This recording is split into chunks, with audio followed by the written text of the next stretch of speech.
You may have heard about the Quran's idea of paradise being 72 virgins, and I promise I will come back to those virgins.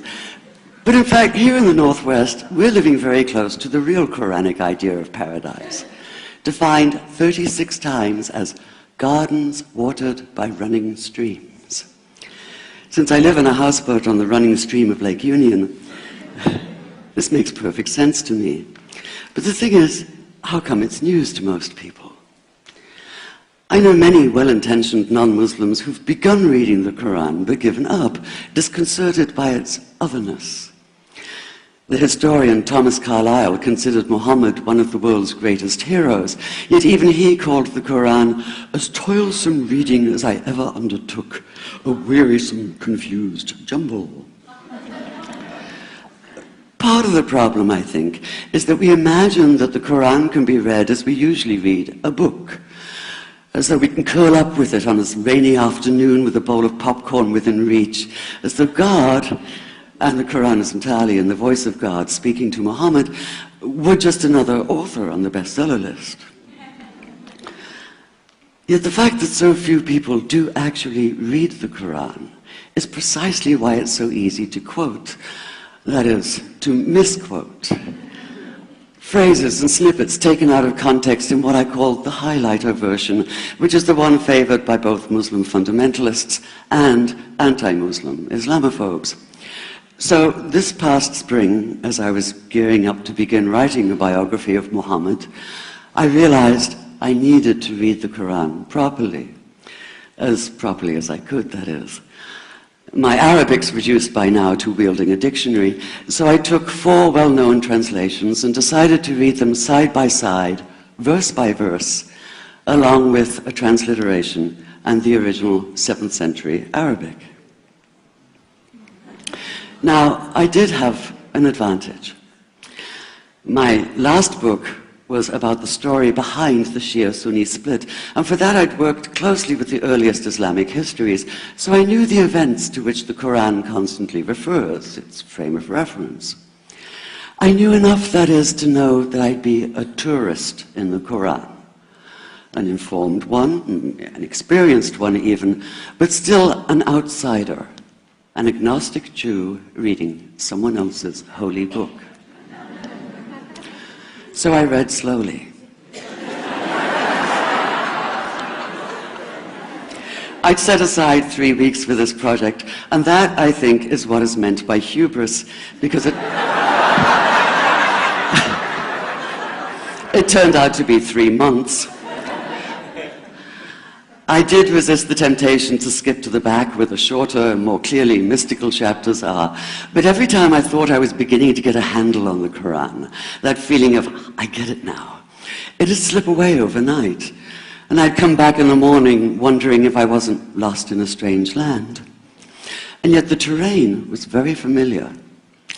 The Quran declares that it comes to renew the message of the Torah and the Gospels, so 1/3 of it reprises the stories of biblical figures like Abraham, Moses, Joseph, Mary, Jesus. God himself was utterly familiar from his earlier manifestation as Yahweh, jealously insisting on no other gods. The presence of camels, mountains, desert wells and springs took me back to the year I spent wandering the Sinai desert. And then there was the language, the rhythmic cadence of it, reminding me of evenings spent listening to Bedouin elders recite hours-long narrative poems entirely from memory. And I began to grasp why it's said that the Quran is really the Quran, only in Arabic. Take the Fatiha, the 7-verse opening chapter that is the Lord's Prayer and the Shema Israel of Islam combined.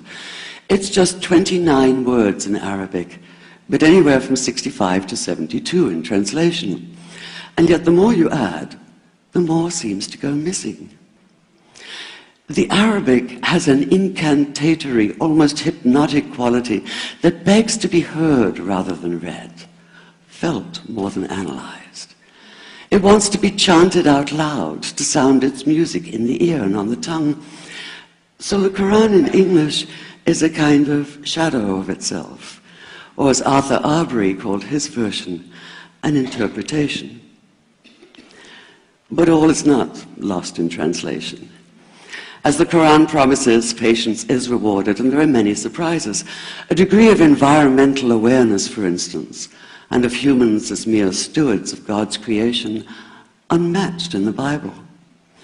And where the Bible is addressed exclusively to men, using the second and third person masculine, the Quran includes women, talking, for instance, of believing men and believing women, honorable men and honorable women. Or take the infamous verse about killing the unbelievers. Yes, it does say that, but in a very specific context. The anticipated conquest of the sanctuary city of Mecca, where fighting was usually forbidden. And the permission comes hedged about with qualifiers. Not you must kill unbelievers in Mecca, but you are allowed to, but only after a grace period is over. And only if there's no other pact in place. And only if they try to stop you getting to the Kaaba. And only if they attack you first. And even then, God is merciful, forgiveness is supreme, and so, essentially, better if you don't. This was perhaps the biggest surprise. How flexible the Quran is, at least in minds that are not fundamentally inflexible. Some of these verses are definite in meaning, it says, and others are ambiguous. The perverse at heart will seek out the ambiguities, trying to create discord by pinning down meanings of their own. Only God knows the true meaning. The phrase, God is subtle, appears again and again. And indeed, the whole of the Quran is far more subtle than most of us have been led to believe, as in, for instance, that little matter of virgins and paradise. Old-fashioned Orientalism comes into play here. The word used 4 times is huris, rendered as dark-eyed maidens with swelling breasts, or as fair, high-bosomed virgins. Yet all there is in the original Arabic is that one word, huris. Not a swelling breast or high bosom in sight. Now, this may be a way of saying pure beings, like in angels, or it may be like the Greek kos, or kore, an eternal youth. But the truth is, nobody really knows, and that's the point. Because the Quran is quite clear when it says that you will be a new creation in paradise, and that you will be recreated in a form unknown to you, which seems to me a far more appealing prospect than a virgin. And that number 72 never appears. There are no 72 virgins in the Quran. That idea only came into being 300 years later, and most Islamic scholars see it as the equivalent of people with wings sitting on clouds and strumming harps. Paradise is quite the opposite. It's not virginity, it's fecundity, it's plenty, it's gardens watered by running streams.